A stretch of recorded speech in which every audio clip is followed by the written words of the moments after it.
ఈ శ్రీరంగ క్షేత్రానికే మనం ఇన్ని రోజులు చూసినట్టు కోయిల ఆళ్వార్ వల్లే విశేషం. అందుకే వేదాంతేశికుల వారు హంస సందేశం అని ఒక నాటకంలో ఇదే విషయం అంటారు. హంస సందేశం అనేది ఒక కావ్యం, అంటే చాలా ఒక ఆశ్చర్యమైన ఒక అంటే ఒక ఊహ అన్నమాట. ఏంటంటే సీతమ్మేమో అక్కడ వనవాసంలో ఉంది కదా, రాముడేమో ఇక్కడ ఉన్నాడు. కాబట్టి రాముడు ఒక హంస పక్షి అలా అది నీళ్లలో వెళుతుంటే దానికి ఒక సందేశం చెబుతున్నాడు. నువ్వు ఇలా ఇలా ఇలా ఇలా ఈ ఊర్లన్నీ దాటుకొని సీతమ్మ దగ్గరికి వెళ్ళి నా సందేశాన్ని అందజేయి అని. మధ్య మధ్యలో ఏ ఏ ప్లేస్లన్నీ వస్తాయో అవన్నీ చెప్పుకుంటూ వస్తారు ఆ కావ్యంలో రాముడు ఆ హంసానికి సందేశం చెబుతున్నప్పుడు. అలానే శ్రీరంగ క్షేత్రం గురించి వచ్చినప్పుడు ఒక అద్భుతమైన మాట అంటారు. ఏంటంటే యస్మిన్ అస్మత్ కుల ధనతయ సౌమ్య సాకేత భాజో భావే స్థానాత్ అని అంటారు. శ్రీమతి రంగధామ్య అని అంటారు. ఏంటంటే మా కులధనం ఏదైతే ఉందో రాముడు అప్పుడు ఇంకా శ్రీరంగంలో స్వామి రాలేదు కదా, సీతమ్మ అక్కడ ఉన్నప్పుడు మా కులదైవం ఏదైతే ఉందో ఆ కులదైవం అక్కడ రాబోతుంది. కాబట్టి భావే స్థానం మునిభిరుదితం శ్రీమతే రంగధామ్న అంటారు. ఏమంటారంటే మా కులధనం అక్కడ వస్తుందని మునులు చెబుతున్నారు. కాబట్టి వచ్చే ముందే నువ్వు ఆ క్షేత్రం నుంచే వెళ్ళాలి. కాబట్టి సీతమ్మని చూడాలంటే ఆ క్షేత్రాన్ని నువ్వు నమస్కరించు, ఎందుకంటే అక్కడే ఆ మండపం రాబోతోంది అని అంటారు వేదాంతేశికుల వారు హంస సందేశం.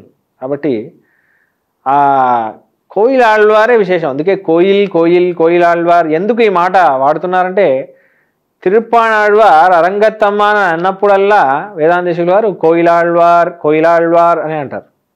ఎందుకంటే తిరుప్పాణాళ్వార్ అనేవారు ఆ కాలంలో శ్రీరంగం గుడి లోపల ఆయనకి వెళ్ళడానికి అనుమతి ఉండేది కాదు.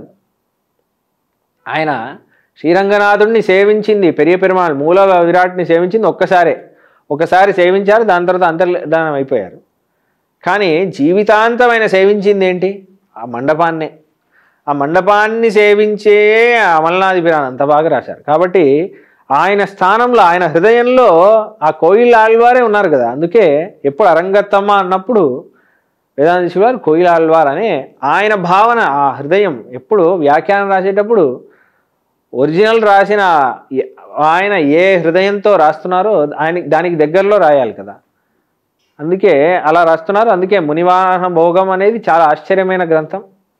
అందుకే శ్రీరంగంలో ఉన్న పిళ్ళై లోకాచార్యులు లాంటి పెద్ద పెద్ద వైష్ణవులే వేదాంతేశికుల వారితో ఆ గ్రంథం రాయమని చెప్పారని చరిత్ర. చాలా గ్రంథాల్లో ఉన్నాయి ఈ విషయాలన్నీ. అందుకే మునివాహన భోగం అని వేదంలో ఉన్న సారం అంతా దానికి వ్యాఖ్యానంగా రాస్తున్నారని వేదాంతేశికుల వారు అంటారు. కాబట్టి శ్రీరంగం అంటేనే ఆ కోయిల ఆళ్వార్, అదే విశేషం. అంటే శ్రీరంగానికే మనం ఇది చేయకూడదు. మనకి గుడి కనిపించింది, గుడినే మొక్కాలి. ఈ గుడే స్వామి, గుడిని మొక్కాను కదా చాలు అనుకోవాలి. మనం ఒక గుడి నుంచి ఇలా వెళ్తున్నామంటే గుడి మూసున్న గుడినే మొక్కాలి. మనం కోయిల ఆళ్వార్ అని మొక్కాలి. మన ఇంట్లో కూడా మండపాన్నే మొక్కాలి. స్వామివారిని మొక్కుతామో లేదో మండపాన్ని స్వామిలాగా చూసుకోవాలి. స్వామివారికి సంబంధించిన ప్రతి పాత్రని చాలా శ్రద్ధతో మనం వాడాలి. స్వామివారితో సంబంధం ఉన్న ప్రతి భక్తుడిని మనం సేవించాలి.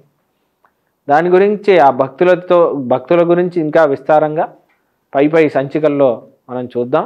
ఇంకా రామానుజాచార్యులు వారు అనుభవాలు, ఆళ్వార్ల యొక్క అనుభవాలు, గోదాదేవి యొక్క అనుభవాలు ఇంకా పై సంచికల్లో మనం ఇంకా అనుభవించుకుంటూ వద్దాం. కావేరీ వర్ధతాం కాలే కాలే వర్షతు వాసవః శ్రీరంగనాథో జయతు శ్రీరంగశ్రీశ్చ వర్ధతాం. కవితార్కికసింహాయ కళ్యాణగుణశాలినే శ్రీమతే వెంకటేశాయ వేదాంతగురవే నమః. శ్రీమతే శ్రీనిగమాంతమహాదేశికాయ నమః.